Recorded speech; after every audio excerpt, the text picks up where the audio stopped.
VM DJ அகாடமியில் டிஜேங் course முடிச்சிருக்கீங்க. Experience share பண்ணுங்கள். கிளாஸ் எப்படி இருந்துச்சு? ஈஸியாக புரிஞ்சுதா?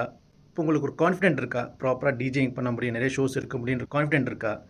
இருக்குது சார். ஆக்சுவலி எனக்கு பார்த்தீங்கன்னா டிஜே போடணுன்னு ரொம்ப நாளாக ஆசை எனக்கு. நான் அப்புறமா எப்படி கற்றுக்கணும் அதெல்லாம் தெரியாமல் யூடியூப் பார்க்கும்போது உங்களோட சேனல் பார்த்தேன். அது நிறைய ரிவ்யூலாம் பார்த்துட்டு தான் நான் இங்கே வந்தேன். நல்லா ஈஸியாக கற்றுத்தரீங்க. மற்ற கிளாஸ் நான் ரிவ்யூ பார்த்த வரைக்கும் இந்த அளவுக்கு பொறுமையாக யாரும் சொன்னது மாரி ரிவ்யூலாம் பார்த்ததில்ல. நல்லா கிளியராக அழகாக பொறுமையாக கேட்கும்போது டவுட்லாம் கரெக்டாக கிளியர் பண்ணாங்க. Thanks for VM DJ academy. All the best. நிறைய ஷோஸ் பண்ணுங்கள்.